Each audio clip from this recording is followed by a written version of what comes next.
नए आई महिला टीचर को परेशान करने के लिए स्कूल का गुंडा जानबूझकर उस पर दूध गिरा देता है, जिससे टीचर का ऊपरी हिस्सा लगभग पारदर्शी हो जाता है। लेकिन वह चाहकर भी विरोध नहीं कर पाती और बस उन्हें उनकी सीटों पर बैठने के लिए कहती है। उसे लगा कि गुंडा अब सुधर जाएगा, लेकिन अगले ही दिन जब महिला टीचर सामान समेट रही होती है तो वह गुंडा बेशर्मी से उसे उठा लेता है। यह देखकर आसपास के छात्र जोर जोर से शोर मचाने लगते हैं, पर टीचर गुस्सा भी नहीं दिखा पाती, बस अकेले छत पर जाकर अपना दुख निकालती है। दरअसल उस गुंडे का पारिवारिक बैकग्राउंड इतना ताकतवर था कि महिला टीचर उसे नाराज करने की हिम्मत ही नहीं कर सकती थी। मजबूर होकर उसने यह पक्की सरकारी नौकरी छोड़ने का फैसला कर लिया, लेकिन उसे पता नहीं था कि गुंडा जल्द ही अपने घमंड की कीमत चुकाने वाला है। अगली सुबह एक बेहद करिश्माई नए पुरुष टीचर स्कूल में पढ़ाने के लिए आते हैं। जैसे ही वह टीचिंग बिल्डिंग में पहुंचते हैं, वे देखते हैं कि क्लास टीचर पूरी तरह से हताश होकर कमरे से बाहर निकल रही है। पुरुष टीचर कारण पूछने ही वाले थे कि तभी एक नई महिला टीचर रोते चिल्लाते वहां से भागती है। असल में ये क्लास पूरे स्कूल में कुख्यात डेविल क्लास थी, जिसमें हर छात्र बदमाशी में माहिर था। अब तक 99 नए टीचर यहाँ से भाग चुके थे और कोई भी एक दिन से ज्यादा टिक नहीं पाया था। पुरुष टीचर को यह सुनकर यकीन नहीं हुआ, लेकिन जैसे ही उन्होंने क्लास में कदम रखा, उन्हें समझ आ गया कि यह सच है। क्लास में कोई पढ़ाई नहीं कर रहा था, कोई हॉट पॉट पका रहा था, कोई लड़की लाइव स्ट्रीम कर रही थी, तो कोई डेस्क जोड़कर पिंग पोंग खेल रहा था। लेकिन पुरुष टीचर गुस्सा होने के बजाय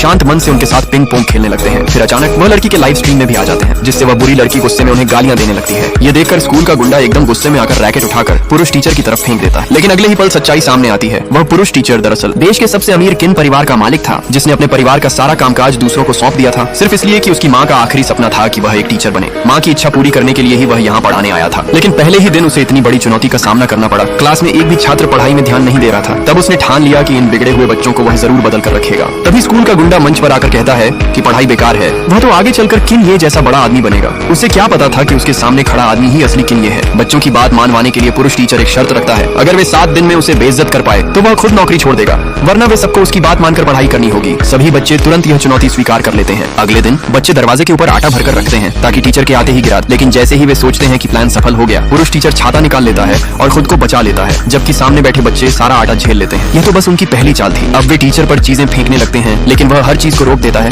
और उछाल कर वापस कर देता है। उनकी आखिरी चाल थी उसकी कुर्सी पर सुपर ग्लू लगाना, लेकिन टीचर शुरू से ही आधा बैठा था, जिससे वह चिपका ही नहीं। फिर स्पोर्ट्स पीरियड में गुंडा कहता है कि बास्केटबॉल खेलना बोरिंग है और वह फ्री एक्टिविटी करना चाहता है। वह शर्त लगाता है कि 3-3 बार 3 पॉइंट शॉट मारेंगे, जो ज्यादा लगाएगा वही जीतेगा। गुंडा जो टीम का स्टार प्लेयर था, तीनों शॉट सही मार देता है। सबको लगता है कि जीत पक्की है, लेकिन पुरुष टीचर भी तीनों बार शॉट लगाता है और फिर लगातार 2 और शॉट मारकर उन्हें चुप करा देता है। गुंडा फिर भी हार मानने वाला नहीं था। स्कूल खत्म होने पर वह पुरुष टीचर की कार में नकली बम रख देता है और सबको वीडियो बनाने के लिए बुला लेता है, ताकि वे देख सकें कि टीचर डर के मारे क्या हाल करता है। लेकिन पुरुष टीचर पहले ही उनकी यह चाल भांप चुका था। तभी अचानक उसे कुछ अजीब महसूस हुआ।